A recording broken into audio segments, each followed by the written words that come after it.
Bagaimana orang tuanya membentuk dirinya sendiri. Ibu-ibu tolong perhatian bagaimana membentuk anak-anak jadi seseorang yang sangat hebat di dalam Islam. Ini terbukti karena Rasulullah berkata ini penakluk yang terbaik. Lihat, pertama-tama bapaknya sudah memilihkan dia ulama terbaik dari awal.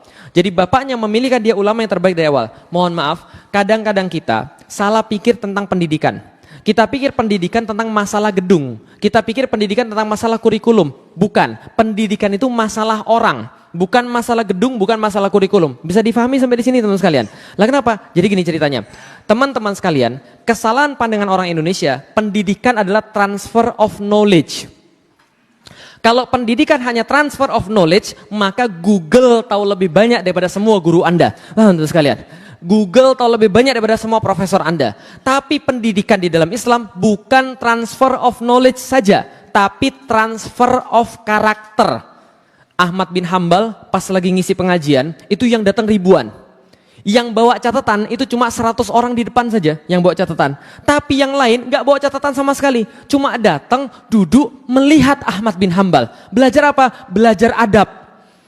Ulama-ulama berkata, ada orang yang belajar adab 40 tahun. Belajar ilmu cuma 4 tahun.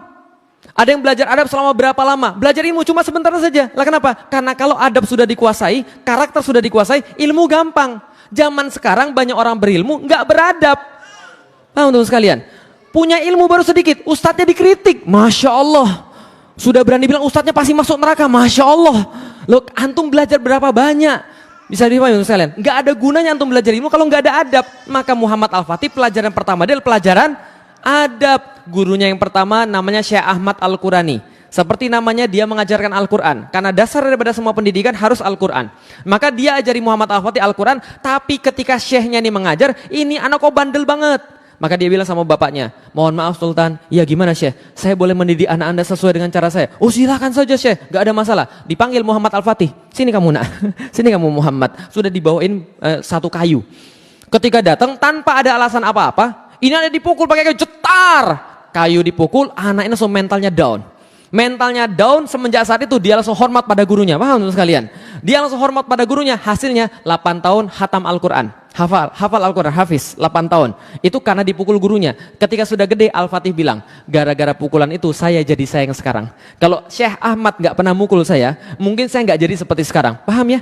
Jadi kalau guru yang benar, pukulannya aja bisa buat antum hafal Al-Quran. Saya karomah pukulannya saja itu. Lah karena kalau guru yang benar, zaman now gitu kan ya, ada anak dipukul sama kemudian gurunya, balik ke rumah lapor bapaknya lapor Komnas HAM, paham sekalian. Ini terjadi, lapor polisi ini terjadi. Lah kenapa? Sudah enggak lagi khidmat pada gurunya. Zaman dulu saya tuh takut banget sama guru saya. Lah itu mana khidmat namanya? Karena kenapa? Ingat baik-baik, kemarin saya sudah bilang, ilmu enggak datang daripada Anda yang cari. Ilmu itu Allah yang memberi, dan Allah memberi ilmu bisa jadi karena gurunya ridho. Bisa dipahami teman sekalian, gurunya ridho, antum dapat ilmunya. Makanya di kalangan pesantren itu kadang-kadang murid mijitin gurunya untuk dapat ilmunya. Itu benar. Lah kenapa? Karena adabnya itu loh. Adabnya itu yang menghantarkan dia dapat ilmu. Bisa dipahami kita teman sekalian. Nah, makanya kemudian yang pertama kali dipelajari Ahmad Al-Qurani. Selesai kemudian belajar Al-Quran, maka gurunya yang lain namanya Syekh Aksyamsuddin yang menemani dia dari awal, membentuk mentalnya, membentuk adabnya, membentuk akhlaknya. Gimana caranya? Nih ibu-ibu sekalian, dia memulai caranya dengan bercerita. Ada penelitian bahwa semua orang sepakat cara mendidik anak yang terbaik adalah bercerita. Karena bercerita itu orang pasti ingat. Nah, maka diceritakanlah kepada Muhammad Al-Fatih kecil ini semua cerita-cerita yang berguna. Aksyamsuddin ini jenius sejarah, jenius bahasa, jenius tanaman-tanaman obat, jenius astronomi, dan jenius-jenius yang lain juga. Dia polimat, dia jenius dalam berbagai macam perkara. Zaman sekarang multi talenta. Ya sama kayak antum, multi talentan. Paham ya? Nah, jadi adalah Aksyamsuddin.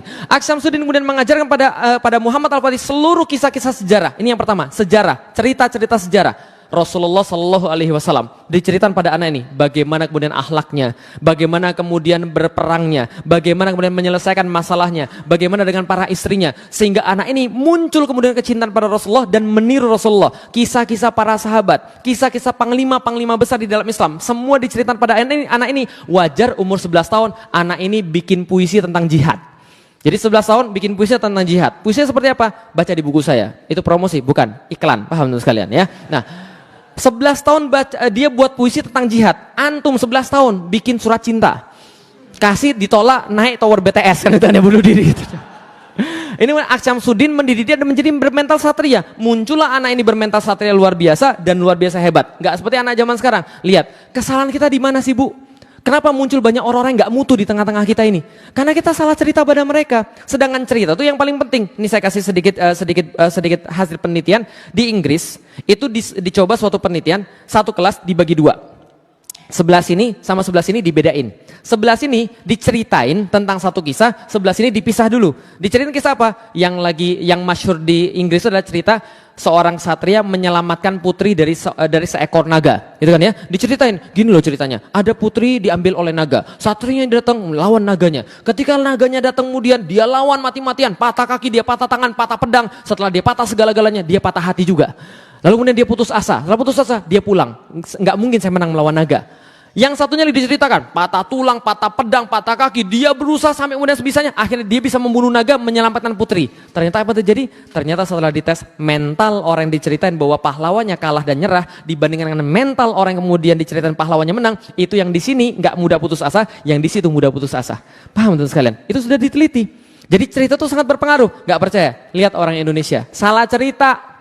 Lah kenapa? Cerita orang Indonesia apa? Coba saya tanya sekarang. Teman-teman sekalian, binatang apa yang paling cerdas?